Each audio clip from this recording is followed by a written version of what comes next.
The song says there's an appointed land, an appointed place that we're going to. But in the end, we'll be with our Creator.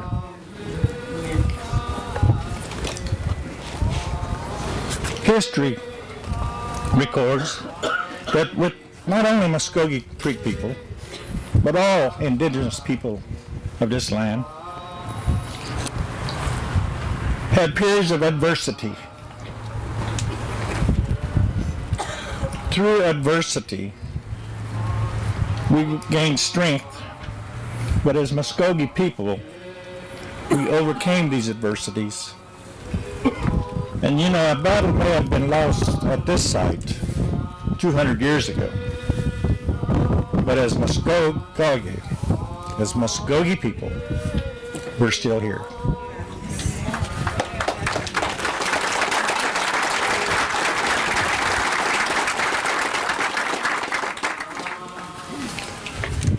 Yesterday, as I was flying in, I could see, as we were getting ready to land, why our forefathers fought so hard for these lands.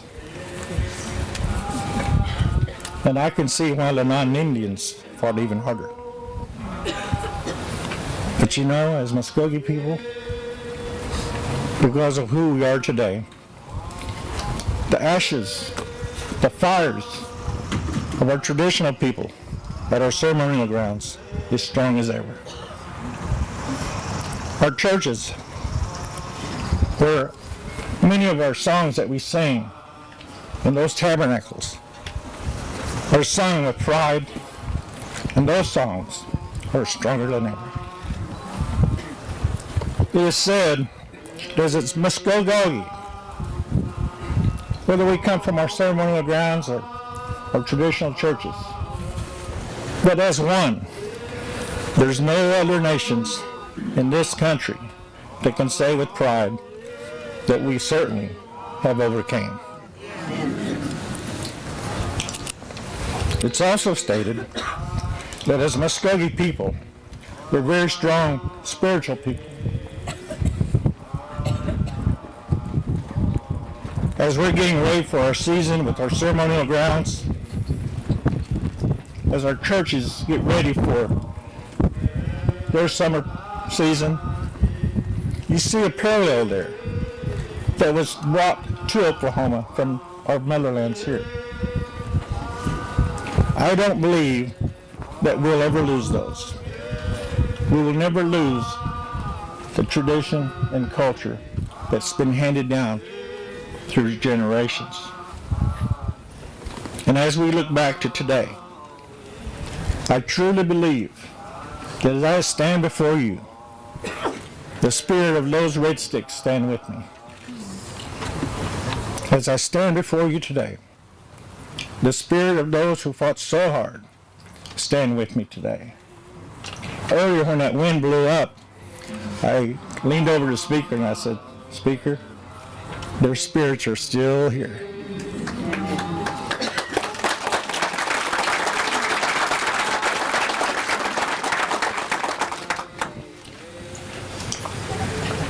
In landing here yesterday, I could sense that it was going to be emotional.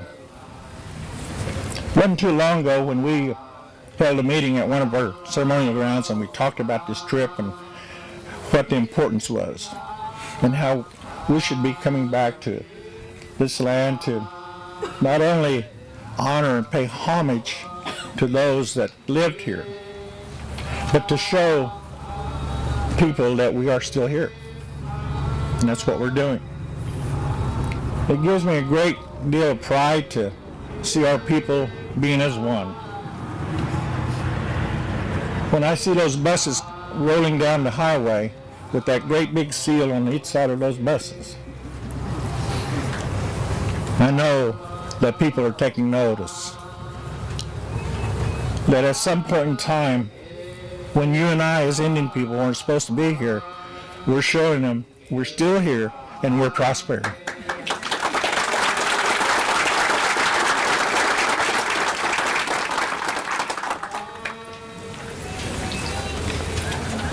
We've learned today that as tribal leaders, as leaders of our ceremonial grounds, as leaders of our churches,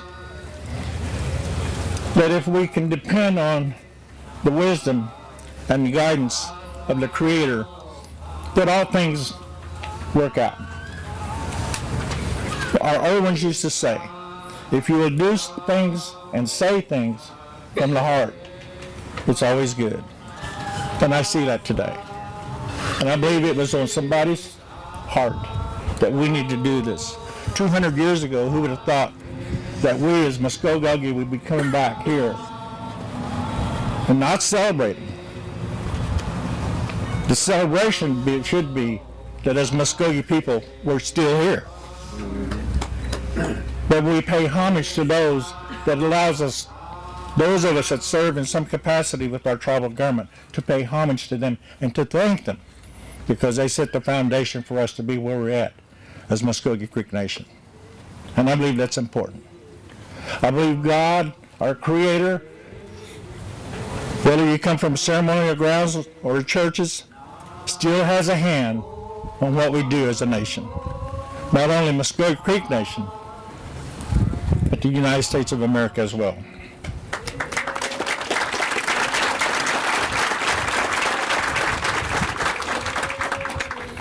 Whether this community or communities realizes it or not, but we share a parallel.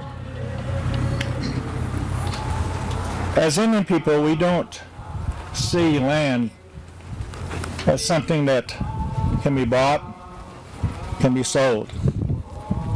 As Indian people, we see it as something that provides. And as Indian people, we know that we give many acres of lands, millions of acres. I always tease about the fact that all those treaties that were signed, I believe there was invisible ink before there was invisible ink. Because I still see the rivers flowing and the grass being green. But the parallel is, today, you protect this environment. Unfortunately, it took a lot of lives to see the importance of this land. Because as Indian people always knew the importance of land. And I believe that more than ever, where we're at in Oklahoma, we protect our lands and we protect our culture and we protect our language, our tradition. And it's unfortunate that in our homelands, our language is not spoken. We've lost a lot of things because our old ones used to say, when you lose your language, you lose your identity, you lose your culture, you lose your tradition. And we see that here in Alabama. I believe that it's fitting that we have this day today. I don't know if wounds could ever be healed. Only God knows that. Man is not perfect. But as I say in the Muskogee Creek Nation, we strive for perfection, and I think that's with all men. We're not going to always agree, and that's okay. But I believe that today is a good start of knowing where our history lies, where it is. And in the future, as we're making history today, 200 years from now, our following generations, I believe, would say that things are getting better. And I believe that they will. And today is a good start. Moment hayoi, Johoma huidet, Nakokikidra Mijat, Shavaskazit, Mahin was it. Mano Magarindos. I was honored and humbled to stand before you today to tell you and share with you about the Muskogee Creek Nation. And I thank you very much. May the Creator continue to bless our friends and relatives here in Alabama. And may God continue to bless the great Muskogee Creek Nation. My diggers and my catches. Thank you very much.